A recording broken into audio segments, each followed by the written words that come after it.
In working with a long-term plan, you've seen these ups and downs. You've been doing this about 20 years. You can help people navigate that and navigate the ups, the downs, the uncertainties with regard to their finances going forward, right?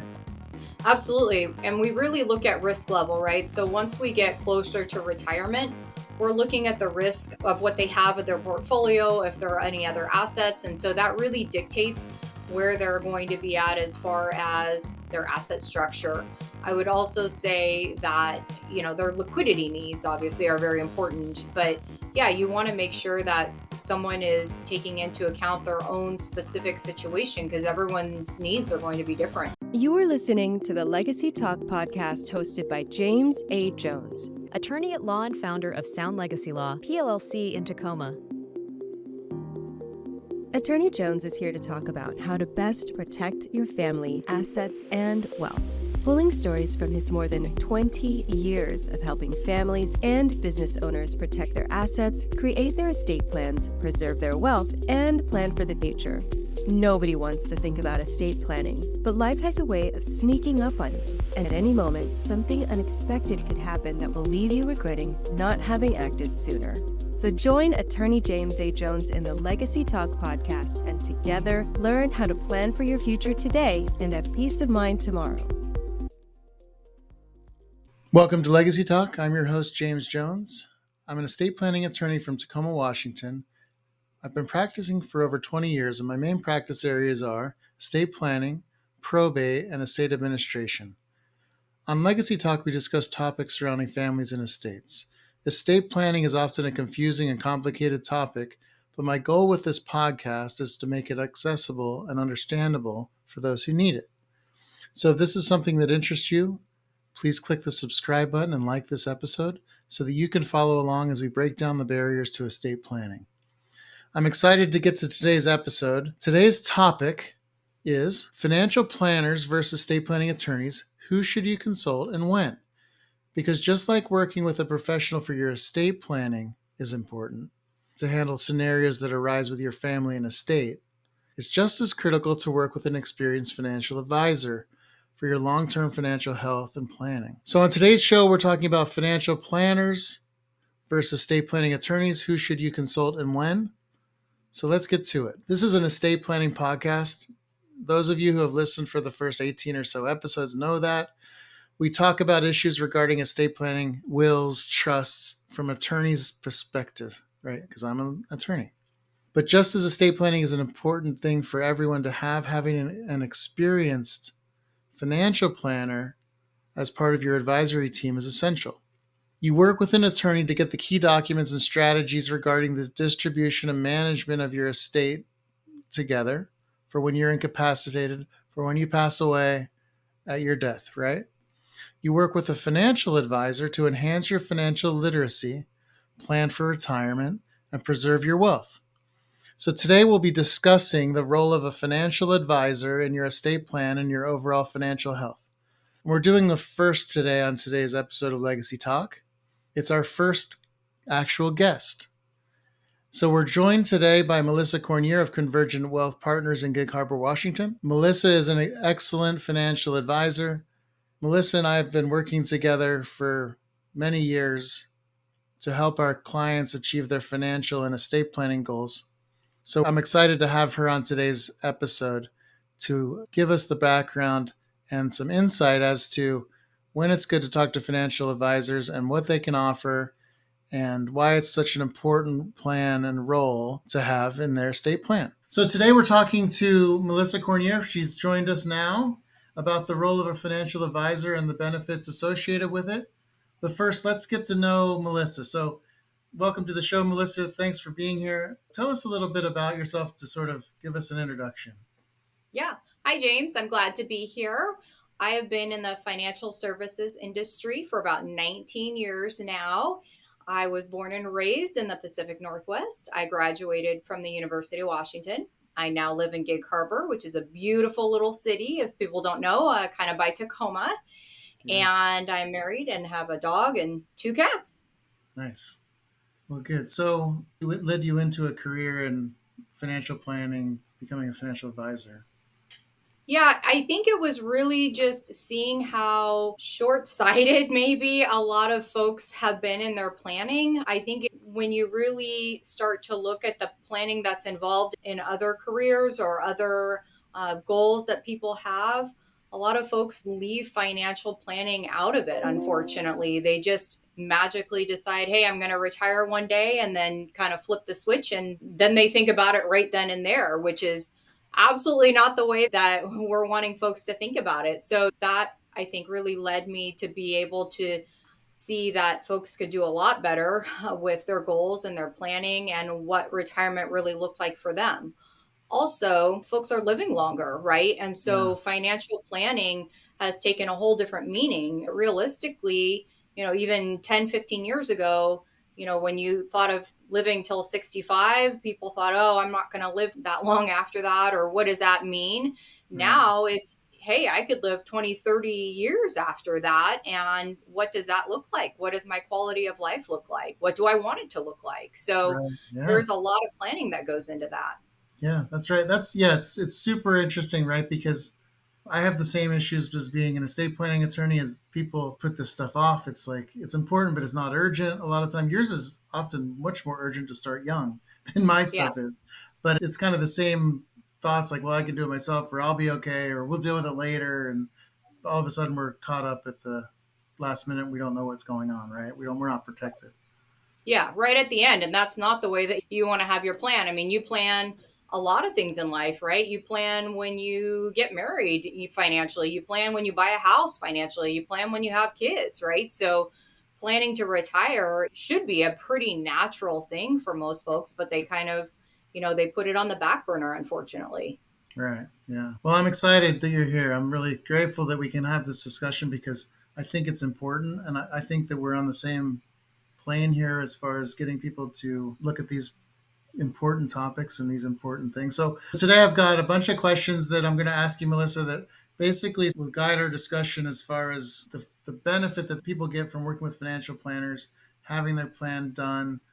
And so we'll get to the first question, which is basically kind of piggybacking on what you just talked about, like many people believe that they can handle their finances independently. What would you say to someone that thinks they don't need a financial advisor? And how could a financial health check, like sort of evaluation, help them or benefit them? Yeah.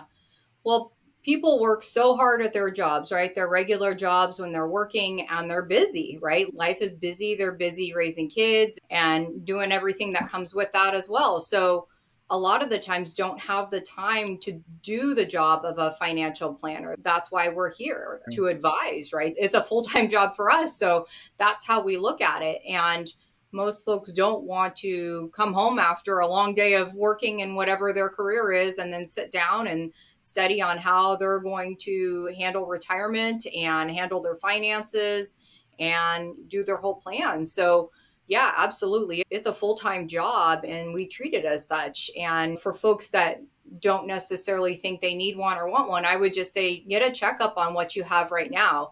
We'll give you a true gauge as to where you're at. We'll do a full review with what you have and maybe anything that's lacking or missing, or maybe stuff that you just haven't thought about, because we have extra training, obviously. We have licenses and a lot of technology now that can really help us to quickly decide if someone is going to need a lot of help or if they're doing okay on their own, too. Right. And in that kind of a strategy session, do you focus on like financial goals that they have? And what are some common mistakes that people make when they're setting their goals as far as their financial outlook going forward? Yeah, a lot of mistakes that I see is maybe not taking into account longevity, Yeah. like we've kind of discussed, is longevity and maybe the lifestyle that they're going to want to need, right? The big topic, obviously, right now is inflation, right? What's worth $100,000, in income right now is not going to be worth that in 5, 10 years. So those are the big mistakes that we see folks making is, just not believing they're going to live long enough, or, what inflation means, how much a dollar is going to be worth in the future. Right. And I think that those are really important to take into account because you're going to have a huge shortfall.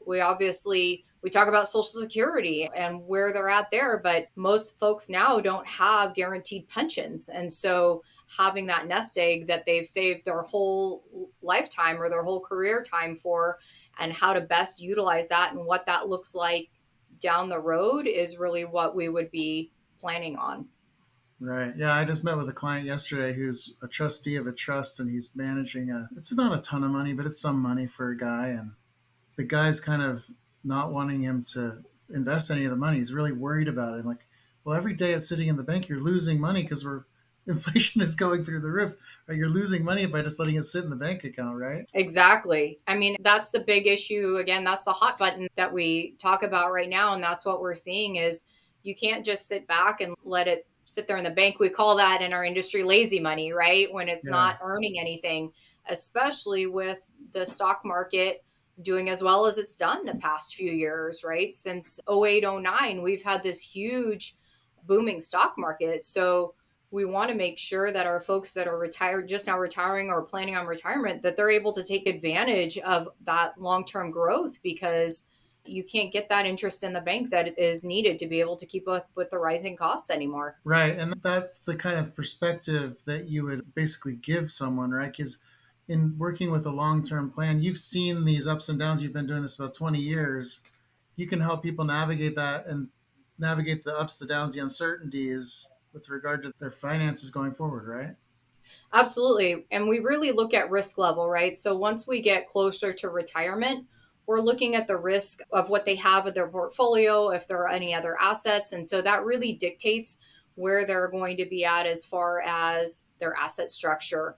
I would also say that, their liquidity needs obviously are very important, but yeah, you want to make sure that someone is taking into account their own specific situation, because everyone's needs are going to be different. Let's talk a little bit more about that risk mitigation. So, there's all these unexpected events, right? Like in that's what we're talking about all the time is worst case scenarios. What happens if you're incapacitated, or if you die early, or you die too old, like all those kinds of things, right? Yeah. So tell me about how that you do mitigate those risks of those unexpected things that might happen in someone, and provide that safety net maybe for some of these unforeseen circumstances that come up. Right.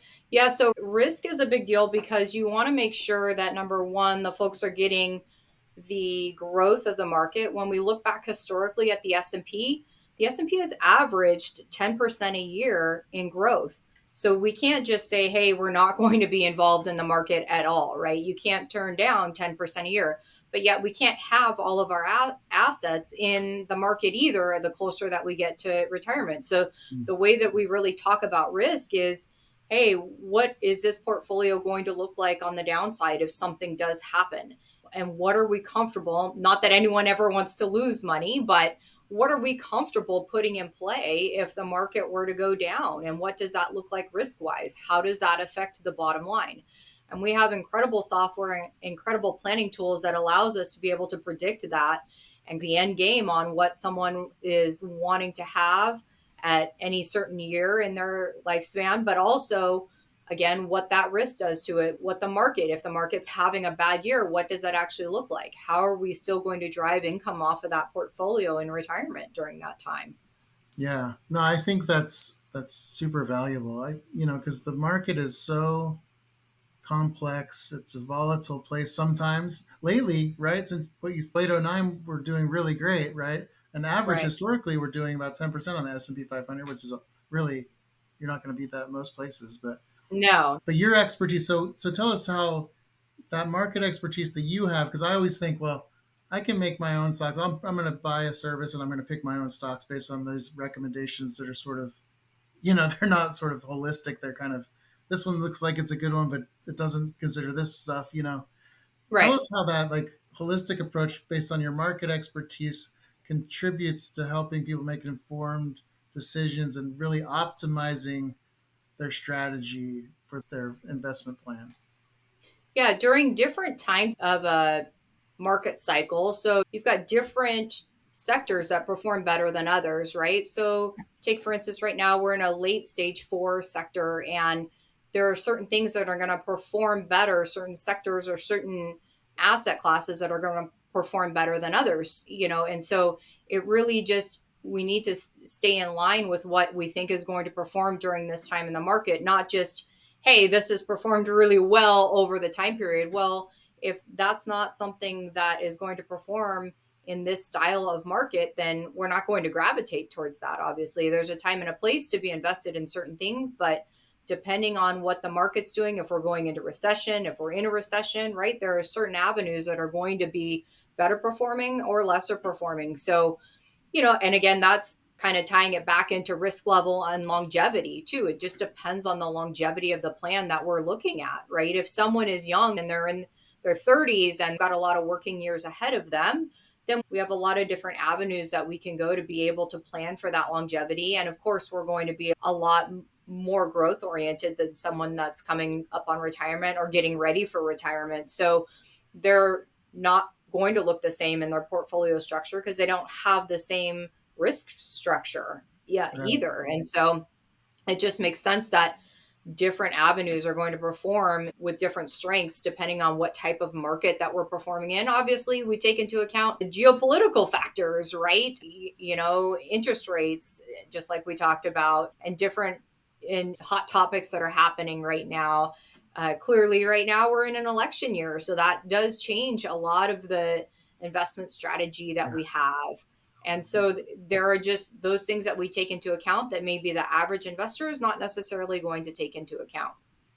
Right. Yeah. And that sort of plays into the customized kind of plans that you can create for people based on their tolerances and their age and their goals and how they want to retire and those kinds of things, right? Absolutely. So when we look at someone's specific situation, we get a full scope of what they have. We get assets, liabilities, what they want retirement to look like, structure as far as maybe they want to travel when they're retired, or maybe they're going to buy another house or whatever that may be, or maybe they're going to downsize, right? So we take all that into account.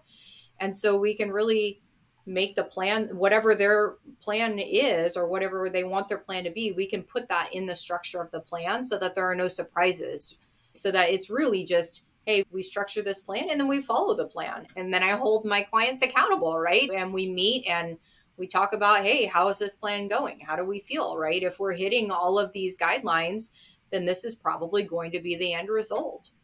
Yeah. And I think Yeah. that has a lot to do. The name of this podcast is Legacy Talk. And so we talk a lot about legacy. Like, what are we teaching our kids? What are we showing our friends or our family? Like, who are we as far as people? So I would think that same kind of thing comes to play with in your industry.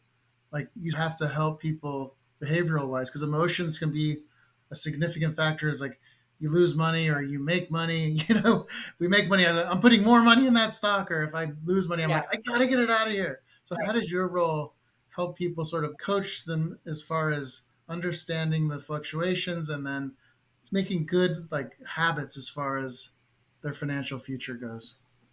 That's a big one, James. Emotions are a big part of money, right? People love money. They look at money obviously as kind of a symbol of it, and so that's a big thing to keep that in check with folks. We want to make sure that we're not making emotional decisions. It's, hey, we're staying diversified. In the meantime, we're staying with the plan. That's why we do the plan to begin with. That's one of the first things we talk about is this plan that we create, but also, again, the risk, right? No one wants to lose money, but if we're okay having some amount of risk in the portfolio, we're not throwing out the baby with the bathwater and changing the whole plan in the meantime if the market happens to be a little volatile or going down, right? So it's sticking Right. with the plan and not just watching the stocks in the red, right? So any particular sector can have a bad day, any stock position can have a bad day. So it's not making those kind of snap knee jerk decisions that really evens out our clients. Not saying that if a client called in, we wouldn't be able to make some changes if necessary, but I find that when we talk about how to allocate the portfolio, when I first get together with a client and we really talk about risk, if we stay within that risk factor and I remind them, hey, the market's down right now, but remember, this is your portfolio. It's going to, or it could be down X amount, and we've agreed on that. They tend to really stick with the plan. I don't have a lot of folks coming back making really emotional decisions if they know it's within the guidelines of the plan that we've laid out. Sure, that's a significant change for some people that aren't familiar with the way that the market works and don't understand that we're not going to lose everything if we don't sell our stocks when they're down, like that kind Right, of thing. right. Yeah. So I'm sure like that's where sort of the education comes in as far as you're guiding them and educating them about these things, different products, different strategies, different techniques to take advantage of the market and other opportunities in the investment world. Yeah, and I think that's a big part. We've worked together for quite a number of years, and you see me educate clients. Everyone's at a different level when they first come in to see me.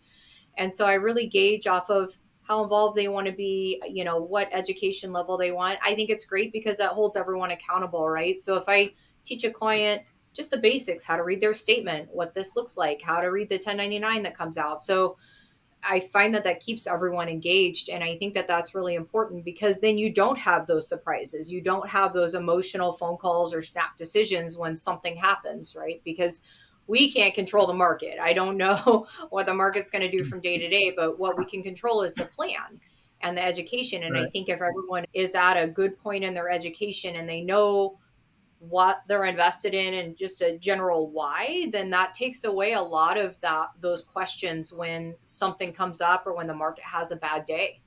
So I believe Right. education is extremely important because of that. Yeah. No, I think it's critical too. I just did an episode. It actually might have been the most recently published episode, which is probably a couple weeks from today. But it was like, there's a big barrier in estate planning is I don't know enough to do it. Right.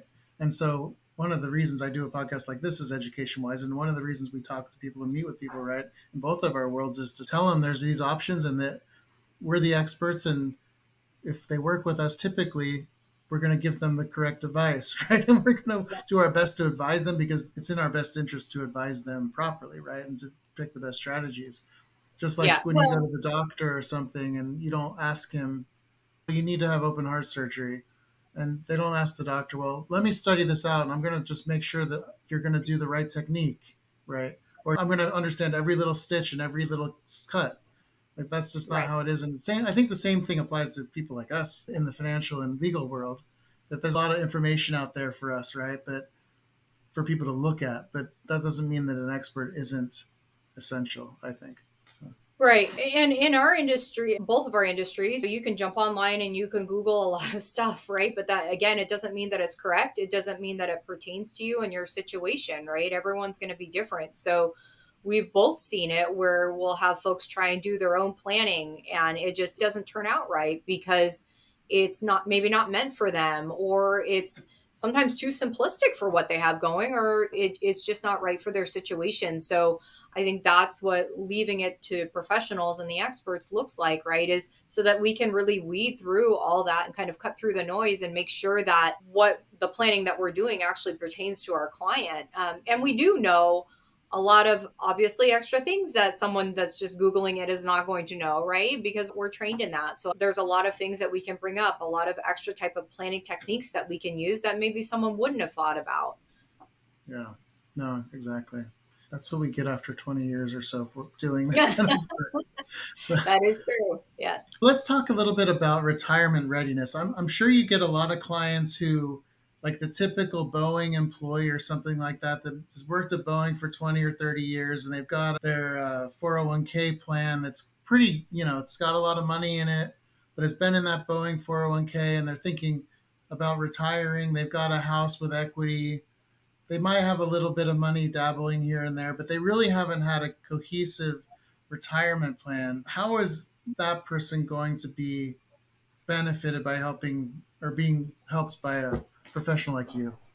Yes, and Boeing itself does a really good job providing to their members a lot of services, but they're still very limited, right? And it's kind of cookie cutter what they actually provide. So I would say on the outside, we're able to provide a lot more meaningful information just because that's part of the services that we do. We don't just kind of push the button and do asset allocation. We're actually looking at okay, tax structure, right? What does that look like in retirement? What does obviously those dollars mean 15, 20 years down the road, like we kind of talked about before? What does inflation do to that?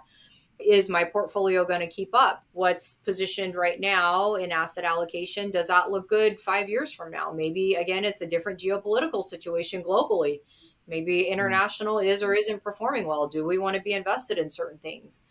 Do I have that risk level? So I think that's a lot of stuff that those company plans really don't address, right? They just look at asset allocation and if someone realistically is on the right track or if they have enough money. But there are so many more questions other than do I have enough money right now at this very given point, right? It's Mhm. more of do I have enough money 15, 20 years down the road? And to your point too, when we're looking at planning, right, a lot of folks do want to leave a legacy to their family members, to kids, to grandkids.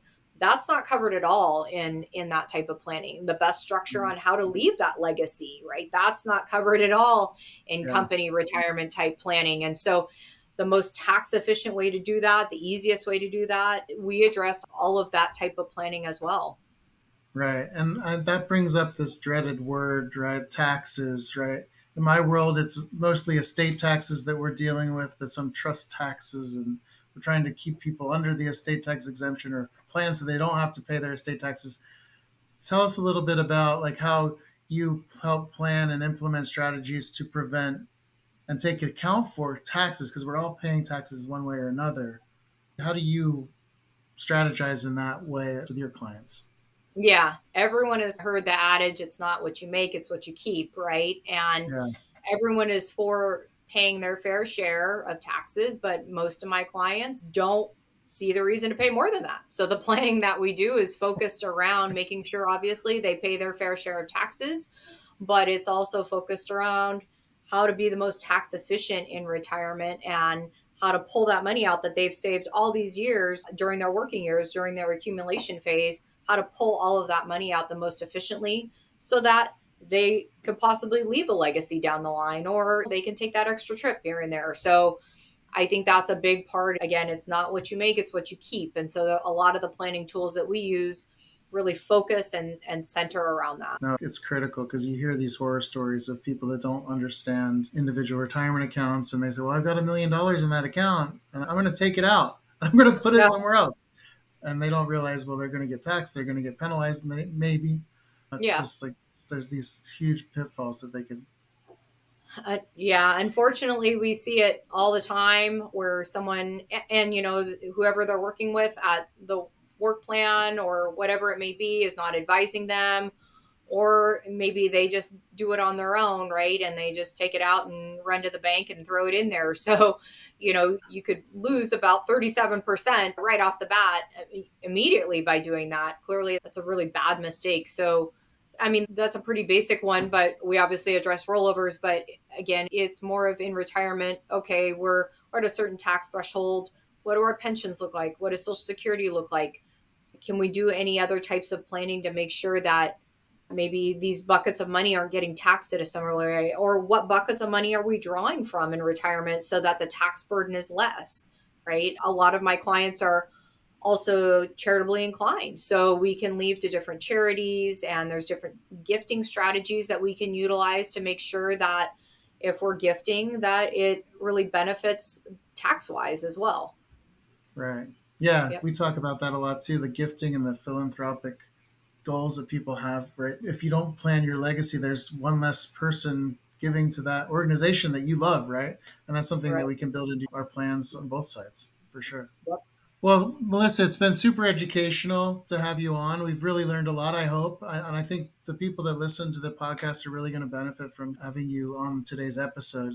So, really, thank you for being here today. Before you go, any parting words of wisdom that you'd want to give to the member or listeners here of Legacy Talk? Yeah, I think the big thing that I talk to my clients about is having a strong team around them in retirement or pre-retirement. In my world, that means a good financial planner, a good attorney that's going to address estate planning and tax issues, a good CPA. So having all your professionals work as a team, I feel like is extremely important so that everyone's on the same page, working towards the same goal of achieving whatever that client wants to achieve. So I think that's really important is having a strong team around you. Yeah, I agree totally. That's super important. And something we talk about here on Legacy Talk too is the team is essential and that everybody knows what's happening on all aspects. Oftentimes we'll get clients that they have advisors that don't want to talk to the lawyer or lawyers that don't want to talk to the advisor or CPAs or whatever. So it's really nice to have a team approach, and that's why I really like working with you and sort of having everything right in the open on the same page. So anyway, Melissa, thanks again for being on Yep. today's episode. We'll talk to you soon. Well, that was great having Melissa on today. It's nice to have a guest and not have to talk the whole time. That's really nice. And so thanks again to Melissa Cournyer for being on our show today. So we always have a story time. Even on a interview question, we have a story time because this story connects and syncs with what we just talked about with Melissa. So this story involves a family named Anderson, and this family was old school, right? They had tons of stock, and they had shares that they had owned since like the 50s, right? Older couple, they had acquired shares over years and years, and they did their own thing. And they were buying shares of stock at the time when, once upon a time, when you bought a share of stock, they handed you a stock certificate. And that's a piece of paper that says you own 1 share, or 10 shares, or 100 shares of this stock, right? So I don't know, name a stock, an old stock, General Electric, I don't know, is that an old one? Ford, I don't know. International Business Machines, maybe, I don't know. Anyway, so they had tons of stock, right? Millions of dollars in stock. But it turned out every one of these stocks was in certificate form. So we had briefcases and folders and expando files full of stock certificates. And many of these companies had merged with others, they were sold, right? But they almost all still existed in one form or another. It might just be this piece of stock in another company. And so their downside for this couple, the Andersons, is they didn't have a financial advisor during their lifetime, sort of converting these paper shares into, or certificated shares into electronic shares with a brokerage account, right? So when Mr. Anderson died, we had a problem on our hands. And that's when I met Mrs. Anderson. Her husband had passed. He was in his 80s, and they had all these shares, right? They had so many stock certificates from companies that existed, like the Ma Bell merger with AT&T and T and all, Verizon and all these companies. These shares basically were all over the place. So we had to sort of track them all down. And these kind of shares were held with a holding company, basically like a clearinghouse. And so there was a huge amount of time that we had to expend to get these shares transferred over from the clearinghouse into Mrs. Anderson's name. And then from there, actually, in this case, I worked with Melissa to get those shares into a brokerage account so they're in electronic form so we don't have to worry about the certificates anymore. And so the process with these stock certificates was we'd have to go get medallion signature guarantees from the bank, and those aren't easy to come by because there's aren't very many people authorized to do that. And we had to go through probate in order to have Mrs. Anderson appointed in order for her to transfer those stock certificates to herself. And because they had no financial advisor, like I said, we had to go multiple times to the bank. We had to do miles and miles of paperwork, tons of paperwork to get this done. And so if they had used a financial advisor, they would have recognized early on, hey, take those certificated shares and let's convert them into something that's easier to deal with so that you don't lose them. One, right? You don't lose them. If they burn down in a fire or something, there go the shares, right? That's a problem. So it's much harder to put the pieces together when you lose the certificate. You probably would have been able to, but it's much more difficult. I'm not a financial advisor, but I would think you'd have to dig up through a lot of hoops. So the moral of that story is how an effective financial plan would have helped them. Had they been working with an advisor, that would have made their process so much easier as far as dealing with those certificates, making sure that the shares were all in a central place so they didn't have to go to all these different clearinghouses to trade or sell or buy more. It's all under one window. And that's one of the benefits of having an advisor. They've got significant technologies to help us analyze and review and look at our plans with them. So I really like working with financial advisors, and Melissa in particular. And what she said as well, as far as the team approach, is so important with regard to using a financial advisor, an attorney, and a CPA that work together and know what the others are doing. And so that's another benefit because, like I mentioned, I have clients who have advisors and attorneys and CPAs that never even know about each other. And so that's not the best way to approach things. And so I really try to work collaboratively with other professionals and sculpting these estate plans and making sure that what we put in place doesn't trigger something that might be bad on another side. And so it's important to have that holistic approach, I believe. So it's important to use a financial advisor. I definitely recommend it. And that's just one of the benefits that I mentioned in this story with the Andersons. So that's it for today's episode. I'd like to thank again Melissa Cournyer, Konvergent Wealth, and having her on this show. And I'd like to thank you for listening to today's episode of Legacy Talk. If you liked today's episode and would like to learn more, please like and subscribe for more great content. I've been your host, James Jones. To your legacy. Thank you for listening to the Legacy Talk podcast by attorney James A. Jones. If you found today's episode helpful, we ask that you like and follow us on all major platforms so you don't miss out on the latest episode. If you have questions for Attorney Jones, reach out at info@joneslegacylaw.com or visit our website at joneslegacylaw.com. Join us again next week for another episode of the Legacy Talk podcast.